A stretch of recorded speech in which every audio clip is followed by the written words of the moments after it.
एक बार की बात है, एक लड़का था। उसका नाम सबल था, जो नगर में रहता था। वह अपने जीवन से बहुत निराश था। उनकी निराशा का कारण यह था कि वह अब तक अपने जीवन में कुछ नहीं कर रहा था। उसके माता पिता उसे ताने मारते थे कि आपके सभी मित्र कुछ न कुछ कर रहे हैं, लेकिन आप अभी भी घर बैठे हैं।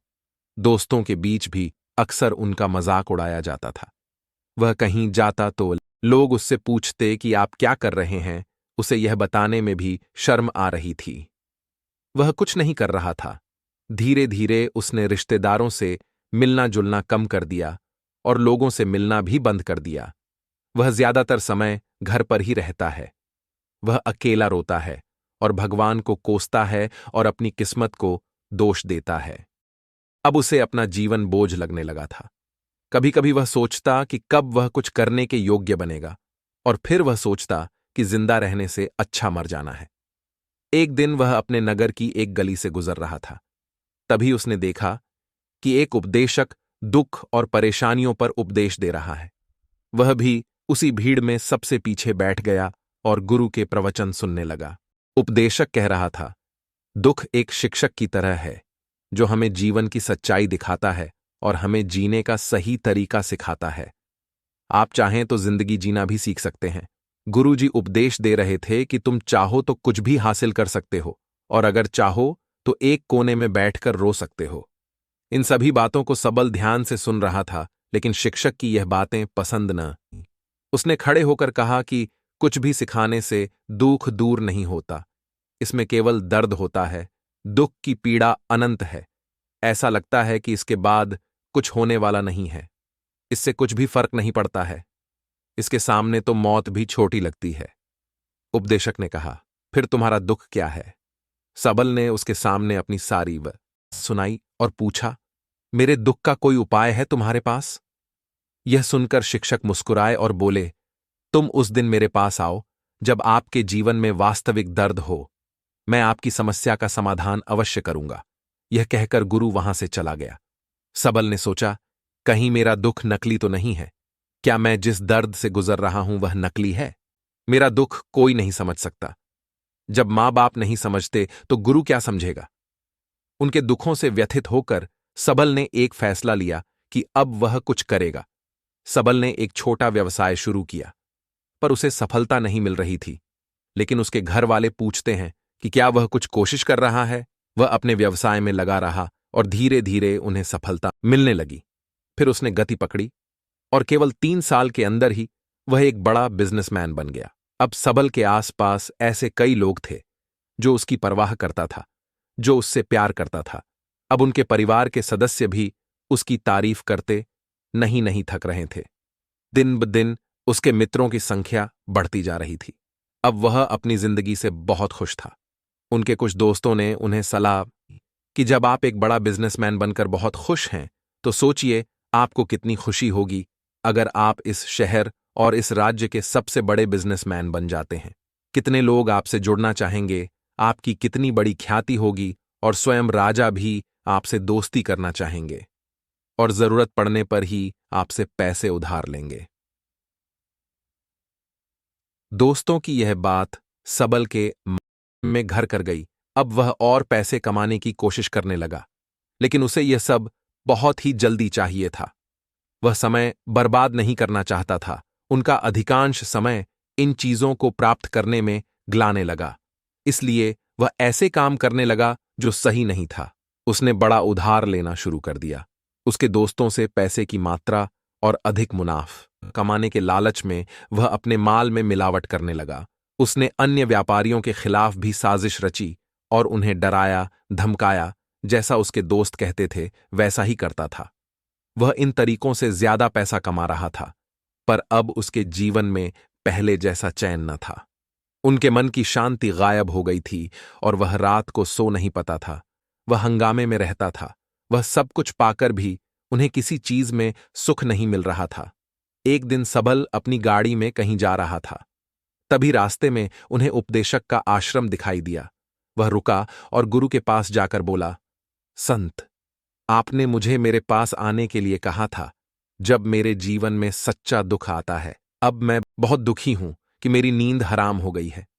मुझे कहीं भी शांति नहीं मिल रही है। इस प्रकार सबल ने अपनी सारी समस्याएं गुरु को बता दी। गुरु ने कहा, जब तुम पहली बार मुझसे मिलने आए थे तब भी तुम किसी दुख में थे। आपने उस दर्द से क्या सीखा? सबल ने कहा कि सिर्फ सोचने और चिंता करने से कुछ नहीं होता। आपकी दृष्टि को सच करने के लिए यह कार्रवाई करता है, और सिर्फ काम करने से कुछ नहीं होता, परिणाम भी मिलना चाहिए।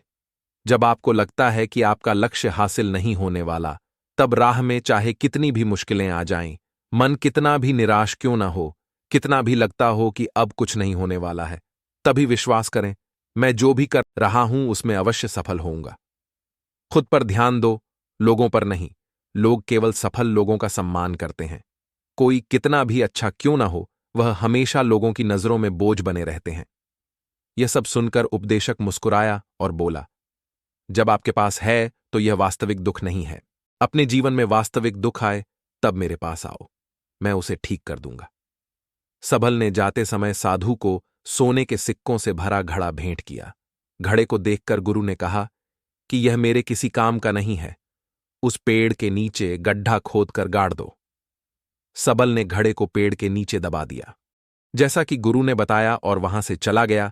कुछ दिनों से कारोबार ठीक चल रहा था, लेकिन व्यापार के गलत तरीके के कारण धीरे धीरे उसे व्यापार में घाटा होने लगा। उसकी सारी दौलत धीरे धीरे खत्म होने लगी, और एक दिन ऐसा भी आया जब उसके पास कुछ भी नहीं बचा और उस पर कर्ज का बोझ चढ़ गया था। परंतु वह निश्चिंत था, क्योंकि उसने अपना सारा कर्ज अपने दोस्तों से लिया था। उसने सोचा कि उसके दोस्त बुरे वक्त में उनके साथ खड़े रहेंगे, लेकिन ऐसा कुछ नहीं हुआ। जैसे ही बुरा वक्त आया, दोस्त पहले उससे कर्ज मांगने लगे। अगर उसने कर्ज नहीं लौटाया, उन्होंने उसे जान से मारने की धमकी भी दी। उनके सभी शुभचिंतक और प्रियजन उससे दूर हो गए। उस दोस्त जो उसके साथ मस्ती किया करते थे, अब उससे दूर भाग रहे थे। उसका परिवार उसकी गलतियां और कमियां गिनने लगा।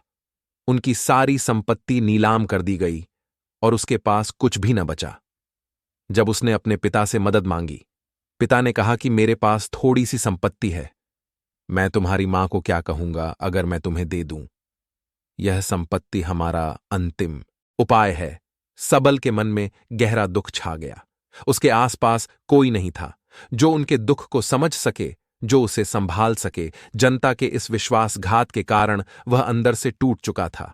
वह सोचने लगा कि अब जीने का क्या मतलब है, अब मौत ही मेरा सहारा है।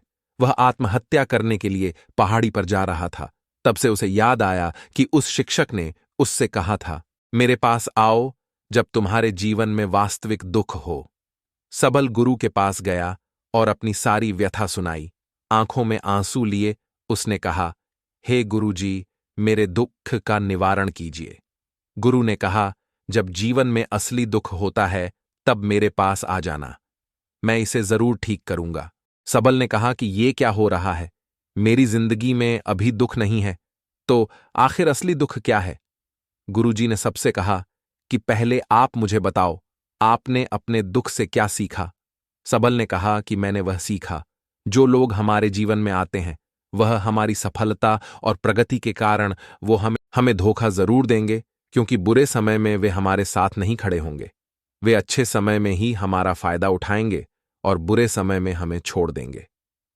उन लोगों पर ही भरोसा करें जो हमारे बुरे समय में हमारे साथ खड़े रहते हैं, लेकिन ऐसे लोग बहुत कम होते हैं। लेकिन जिनके पास है, उन्हें उनकी सराहना करनी चाहिए, उनका अपमान नहीं करना चाहिए। सिक्कों से भरा हुआ था। उसने सबल को देकर कहा, मेरे पास आओ जब तुम्हारे जीवन में वास्तविक दुख हो। सबल ने अपने शिक्षक को धन्यवाद दिया और उसे प्रणाम करके चला गया। उस पैसे से उन्होंने एक छोटा सा व्यवसाय शुरू किया। अब वह छोटा व्यापारी बनकर भी खुश हैं। उन्होंने पूरी लगन और ईमानदारी से कारोबार किया। जल्द ही वह अपने शहर का एक बड़ा व्यापारी बन गया। उनका जीवन सुख सुविधाओं से भरा हुआ था। लेकिन कोई कितना भी अच्छा क्यों ना हो, लेकिन जीवन में दुख आता है तो सबल के जीवन में भी दुख आते थे। अपने माता पिता की मृत्यु के रूप में वे दोनों एक ही दिन मर गए। सबल अपने माता पिता से बहुत प्यार करता था, इसलिए उनके निधन से उन्हें गहरा सदमा लगा। वह शवों को ले गया, दोनों को श्मशान घाट ले गया, जहां अंतिम संस्कार किया गया।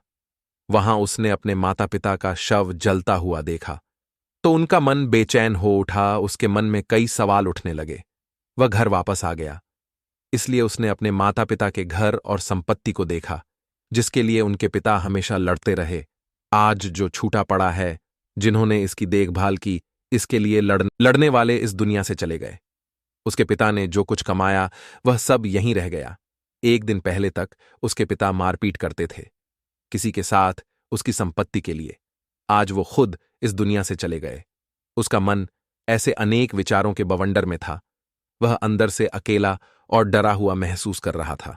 वह खाली महसूस कर रहा था। उसे लगा कि कुछ है, वह समझ नहीं सका। इसलिए वह गुरु के पास गया।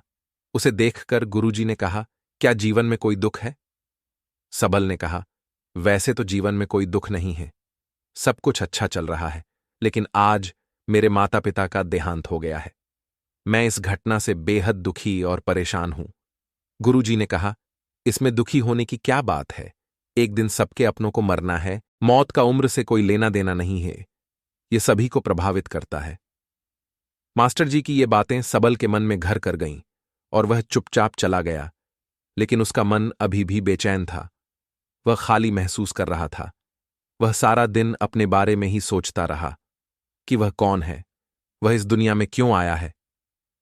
क्या जीवन का लक्ष्य केवल चीजों को खाना और मरना है? ऐसे कई सवाल उसके दिमाग में लगातार उठ रहे थे, लेकिन उन्हें अपने किसी भी सवाल का जवाब नहीं मिल रहा था और उसका दुख दिन ब दिन बढ़ता ही जा रहा था। इसलिए कुछ दिन बाद वह फिर से गुरुजी के पास पहुंचा और बोला, हे स्वामी, मैं बहुत दुखी हूं क्योंकि मैं यह नहीं जान पा रहा हूं कि मैं कौन हूं और मैं इस दुनिया में क्यों आया। ये सुनकर गुरुजी मुस्कुराए और बोले, आज आपके जीवन में पहली बार सच्चा दुख उत्पन्न हो गया है। ये वास्तव में दुख कहलाने के लायक हैं। हम नहीं जानते कि हम कौन हैं, हम क्यों आए हैं, क्या करें, कैसे करना है। सबल ने अपने गुरु से कहा कि उसकी दुर्दशा दूर करो। गुरु ने कहा कि हम सभी इंसान हैं, जीवन भर संग्रह करते रहते हैं। सबल ने कहा कि सभी इंसान जीवन भर धन, सम्मान, परिवार, प्रतिष्ठा, मित्र, शत्रु आदि जमा करता है। गुरुर ने पूछा, क्या हम एकत्रित की गई चीजों में से कुछ भी अपने साथ ले जा सकते हैं? सबल ने कहा, कोई भी इंसान अपने साथ कुछ भी नहीं ले जा सकता, वह सिर्फ अकेला ही जाता है। मेरे माता पिता भी अपने साथ कुछ भी नहीं लेकर गए। सब कुछ धन, संपत्ति, वैभव, सब कुछ यहां पर छोड़कर गए। शिक्षक ने कहा, अब मेरी बात ध्यान से सुनो। इस संसार में हमें जो संग्रह करना चाहिए वह हम नहीं करते। चीजें हमारे सामने होती हैं, लेकिन हम उन्हें देखने की कोशिश नहीं करते। हमें इस दुनिया में जो कुछ भी इकट्ठा करना है वह हम खुद हैं। हमें खुद को जुटाना होगा ताकि जब हम मरें तो हम एकजुट हो सकें और खुद को पहचानने में सक्षम होने के लिए हम अंदर बंटे हुए हैं। हम प्यार, नफरत, गुस्सा, ईर्ष्या में बंटे हुए हैं। क्रूरता, धन, स्थिति, प्रतिष्ठा, सम्मान, पहचान, धर्म, जाति, सैकड़ों हजारों ऐसी चीजों और इच्छाओं में हम विभाजित हैं और टुकड़ों में जीवन जी रहे हैं। इस विभाजन के कारण हमारी चेतना कभी एक नहीं हो सकती। हमारी चेतना शक्ति बिखरी हुई है, इसलिए हमारे पास इतना समय नहीं है, इतनी ऊर्जा नहीं कि हम मुड़ सकते हैं और अपने भीतर देख सकते हैं। वास्तव में धन, सम्मान और सुविधाओं का अभाव, लोग इसे दुख समझते हैं और जीवन भर के लिए जो दुख ही कहकर रोते रहते हैं